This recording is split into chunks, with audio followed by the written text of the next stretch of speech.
পঞ্চম শ্রেণীর গণিত বইয়ের আজকের ভিডিওতে ৬৯ পৃষ্ঠা নিয়ে আলোচনা করব। তো ৬৯ পৃষ্ঠা আছে কি দশমিক ভগ্নাংশে রূপান্তর। তো আমরা আগের ভিডিওতে দশমিক ভগ্নাংশকে সাধারণ ভগ্নাংশে রূপান্তর করছি, আর আজকের ভিডিওতে আমরা শিখব দশমিক ভগ্নাংশে রূপান্তর, মানে সাধারণ ভগ্নাংশকে কিভাবে দশমিক ভগ্নাংশে রূপান্তর করা যায় সেটা শিখব। তো দেখো, সাধারণ ভগ্নাংশকে কিভাবে দশমিক ভগ্নাংশে রূপান্তর করতে পারি। এইখানে তিনটা সাধারণ ভগ্নাংশ দেওয়া আছে। সাধারণ ভগ্নাংশ মানে হচ্ছে কি, যে যার লব আছে এবং হর আছে। 3 হচ্ছে লব, 10 হচ্ছে হর, বা এখানে 27 লব, 100 হচ্ছে হর। তো এইগুলা হচ্ছে কি তাহলে সাধারণ ভগ্নাংশ। এখন রূপান্তর করব কি দশমিক ভগ্নাংশে। তো যখন এরকম তোমার নিচে 10, 100 বা 1000 এই টাইপের মান থাকবে, মানে হচ্ছে 1, তারপরে একটা শূন্য, দুইটা শূন্য, তিনটা শূন্য, পাঁচটা শূন্য, 10টা শূন্য, এরকম 1 আর 0 কেন্দ্রিক মান যখন নিচে থাকবে তখন আমরা সেগুলোকে খুব সহজেই দশমিক ভগ্নাংশে রূপান্তর করতে পারি। আর যদি এই 1 আর 0 কেন্দ্রিক মান ছাড়া অন্য টাইপের মান থাকে বা অন্য কোনো মান থাকে, সেই ক্ষেত্রে কীভাবে বের করা যায় সেটাও আমরা শিখব, তবে একটু ভিন্ন নিয়ম অবলম্বন করতে হবে। তো আগে আমরা এটা সমাধান করি। তো দেখো, এই 3/10 আছে। তো দেখো, 1-এর পরে 0 আছে কয়টা? একটা। তো 1-এর পরে যদি একটা 0 থাকে, তাহলে উপরের যে মানটা থাকবে, লবের যে মানটা থাকবে, সেইখানে এই 1 অঙ্কের আগে দশমিক বসবে। দেখো, এইখানে উপর অঙ্কই আছে একটা, তাহলে এই 3-এর আগে দশমিক বসবে। তো নর্মালি 3 বলতে কি বোঝায়? 3, এই 3 এইভাবে যদি লিখি বা 3.0 লিখি, এই দুইটা কিন্তু একই জিনিস। এই 3 বা 3.0 একই কথা। তার মানে যে কোনো সংখ্যা পরে একটা দশমিক ধরা যায়, যেমন 3 দশমিক ধরা যায়। তো যখনই 1-এর পরে একটা 0 আসবে, দশমিক 1 ঘর আগে চলে আসবে, না একটা অঙ্ক আগে চলে আসবে, এখানে 0.3।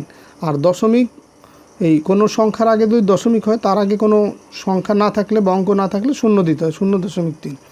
এরপরে দেখো, এই 27/100, এখানে 1-এর পরে আছে দুইটা 0, তাহলে এই উপরের যে মানটা থাকবে সেখানে দুইটা অঙ্ক আগে দশমিক বসবে। তো এখানে উপরে অঙ্কই আছে দুইটা, 2 আর 7, তো দশমিক 2 অঙ্কের আগে বসবে। দশমিক ধরো 27 বা 27.0 একই কথা। তার মানে এই দুইটা অঙ্কে আগে দশমিক চলে আসবে। ধরো 27.0 দিতে হতো, 27.0 এরকম হলে 27-এর পরে দশমিক থাকতো না, এই দশমিক এইখান থেকে 2 অঙ্কের আগে চলে আসবে, তার মানে 0.27 এটা হবে। আবার দেখো, 341 ভাগ হচ্ছে 1000, এখানে কি হবে? নিচে 1-এর পরে যেহেতু 3টা 0 আছে, এই 3টা 0-র কারণে দশমিক 3 অঙ্ক আগে চলে আসবে। 1, 2, 3 অঙ্কের আগে এই যে দশমিক চলে আসছে। 1, 4, 3 মানে 3টা অঙ্কের আগে এই যে দশমিক চলে আসছে। আর তার আগে দশমিক প্রথমে থাকলে প্রথমেই তার আগে 0 দিতে হয় যদি কোনো সংখ্যা না থাকে। তো এখন এই যে 3/5, 7/25 বা 175/500, এইগুলাকে দশমিক ভগ্নাংশে রূপান্তর করব এখন। তো দেখো, এই আগের ক্ষেত্রে দেখো, নিচে সবসময় 10, 100 বা 1000 এই টাইপের মান ছিল, 1 আর 0 কেন্দ্রিক মান। আর এখন কিন্তু ভিন্ন টাইপের মান আছে। তো সেইগুলাকে কিভাবে রূপান্তর করা যায় দশমিক ভগ্নাংশে সেটা দেখো।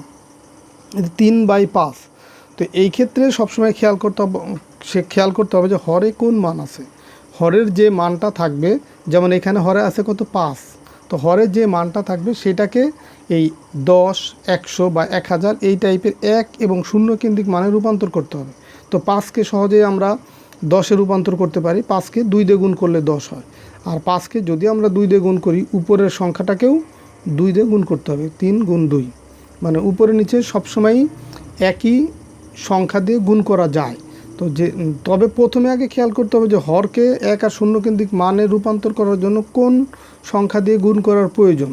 তো নিচে যেটা দিয়ে প্রয়োজন সেটার উপরে ভিত্তি করে উপরেও একই সংখ্যা দিয়ে গুণ করব। তো নিচে যেহেতু 2 দিয়ে গুণ করছি, উপরেও আমরা 2 দিয়ে গুণ করব। তো 5 আর 2 গুণ করলে 10, 5 দুগুণী 10, আর 3 আর 2 গুণ করলে 3 দুগুণী 6। তো এখন দেখো, এই নিচে হচ্ছে 10 পেলাম, মানে 1-এর পরে একটা 0 আছে, এই কারণে একটা অঙ্ক আগে দশমিক চলে আসবে। আর উপর অঙ্কে আছে একটা, এই 6-এর আগে দশমিক চলে আসছে। তো এইভাবে রূপান্তর করতে হবে। এরপরে দেখো, এই 7/25, তো 25কে তো আর 10-এ রূপান্তর করা যায় না, এই কারণে 25কে আমরা 4 দিয়ে গুণ করতে পারি, তাহলে কিন্তু 100 পাওয়া যায়। এই যে 25 গুণ 4, তাহলে উপরেও আমরা 4 দিয়ে গুণ করতে হবে, এই 7 গুণ 4, তো 4 7 হয় 28, আর 4 25-এ 100। এখানে দেখো, 1-এর পরে 0 আছে 2টা, এই কারণে 2 অঙ্কের আগে দশমিক চলে আসবে, মানে এই 2 আর 8 দুটো অঙ্ক তার আগে দশমিক চলে আসবে, যে এখানে 0.28। এরপরে দেখো, 173 বাই হচ্ছে 500, তো 500কে 1 আর শূন্য কেন্দ্রিক মানে যদি রূপান্তর করতে চাই, তো 500 যেহেতু একটু বড় সংখ্যা, 10-এ রূপান্তর করা যাবে না বা 100-তে রূপান্তর করা যাবে না, রূপান্তর করা যায় 2 দিয়ে যদি গুণ করি তাহলে 1000 হয়। এই কারণে 500কে 2 দিয়ে গুণ করলাম আর উপরে 173কেও 2 দিয়ে গুণ করলাম। তো 500কে 2 দিয়ে গুণ করলে পেলাম হচ্ছে 1000, আর এই 2 দিয়ে 173কে গুণ করলে 3 দুগুণি 6, 7 দুগুণি 14, 4 হাতে আমার 1, 2 একে 2 আর 1 3, 346। তো নিচে যেহেতু একের পরে 3টা শূন্য আছে, তাহলে 3টা অঙ্কে আগে দশমিক আসবে, 1 2 3, এই 3 অঙ্কের আগে এখানে দশমিক চলে আসবে। দেখো এই যে দশমিক 3 অঙ্কের আগে 1 2 3 অঙ্কের আগে দশমিক আসছে, তার আগে একটা শূন্য দিতে হবে। তো এইভাবে তাহলে আমরা নিচে বা হরে যদি তোমার 1 আর শূন্য কেন্দ্রিক মান যদি নাও থাকে, সেই ক্ষেত্রে এইভাবে আমরা 1 আর শূন্য কেন্দ্রিক মানে রূপান্তর করে দশমিক ভগ্নাংশে রূপান্তর করতে পারি যে কোনো সাধারণ ভগ্নাংশকে। এরপরে দেখো এই নিচের ভগ্নাংশগুলোকে দশমিক ভগ্নাংশে রূপান্তর করি। আরও কিছু এরকম ম্যাথ আছে। 7/20। এখন দেখো এই হরে আছে কত 20, এই 20কে কীভাবে আমরা এই 1 আর শূন্য কেন্দ্রিক মানে রূপান্তর করতে পারি। 20কে কত দিয়ে গুণ করতে পারি, দেখো 20কে যদি আমরা 5 দিয়ে গুণ করি তাহলে 5-20 হয় কত 100, তাহলে 1 আর শূন্য কেন্দ্রিক মান হয়ে গেল।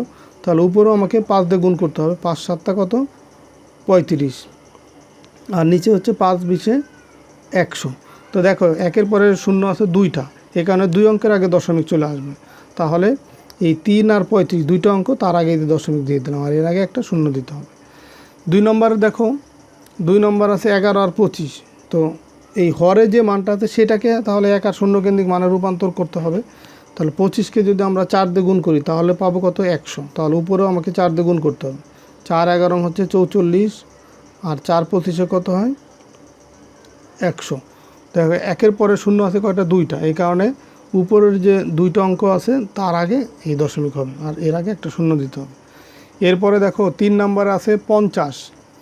তো 50কে আমরা খুব সহজেই 100-তে রূপান্তর করতে পারি 2 দিয়ে গুণ করে, তাহলে উপরেও আমি 2 দিয়ে গুণ করব। তো 2 দিয়ে যদি 37কে গুণ করি 7 দুগুণি 14 4 হাতে আমার 1, 3 দুগুণি 6 আর 1 7 74, আর নিচে পেলাম হচ্ছে 50 দুগুণি 100। তো 74 এটা 2টা অঙ্ক, তাহলে 2টা অঙ্কের আগে দশমিক হবে যেহেতু নিচে একের পরে 2টা শূন্য আছে, আর এর দশমিকের আগে শূন্য দিয়ে দিলাম। এরপরে দেখো 4 নাম্বার আছে 1 আর 4। এখন 4কে কিভাবে আমরা 1 আর শূন্য কেন্দ্রিকে রূপান্তর করব। 4কে তো 10-এ রূপান্তর করা যায় না, কারণ কোনো পূর্ণ সংখ্যা দিয়ে গুণ করে কিন্তু আমরা 10 পাবো না। তো এই কারণে 4কে আমরা যদি 25 দিয়ে আবার গুণ করি, 4 25-এ 100 হয়, তাহলে 4কে 25 দিয়ে গুণ করব। উপরেও তাহলে 25 দিয়ে গুণ করব। 25 দিয়ে 1কে যদি 25 দিয়ে গুণ করি 25 হবে, 25 অক্ষে 25, আর 4 থেকে 25 দিয়ে গুণ করলে 100। দেখো নিচে একের পরে শূন্য আছে 2টা, এই কারণে 2 অঙ্কের আগে দশমিক হবে। উপর অঙ্কই আছে 2টা, তো 2 অঙ্কের আগে দশমিক দিয়ে দিলাম। তাহলে এটাই হলো তোমার 1/4 সাধারণ ভগ্নাংশের থেকে আমরা এই যে 0.25 দশমিক ভগ্নাংশে চলে আসলাম। তো এইভাবে আমরা নিচে যদি তোমার 1 আর শূন্য কেন্দ্রিক মান থাকে সেক্ষেত্রেও আমরা দশমিক ভগ্নাংশে রূপান্তর করতে পারবো, বা কোনো সাধারণ ভগ্নাংশের নিচে যদি 1 আর শূন্য কেন্দ্রিক মান ছাড়াও অন্য কোনো মান থাকে তাহলেও আমরা এইভাবে খুব সহজে দশমিক ভগ্নাংশে রূপান্তর করতে পারবো। তো এই ছিল তোমাদের 69 পৃষ্ঠার আলোচনা। আমরা পরের ভিডিওতে 70 পৃষ্ঠা নিয়ে আলোচনা করব। তো ঠিক আছে, সবাই ভালো থাকো, সুস্থ থাকো, আল্লাহ হাফেজ।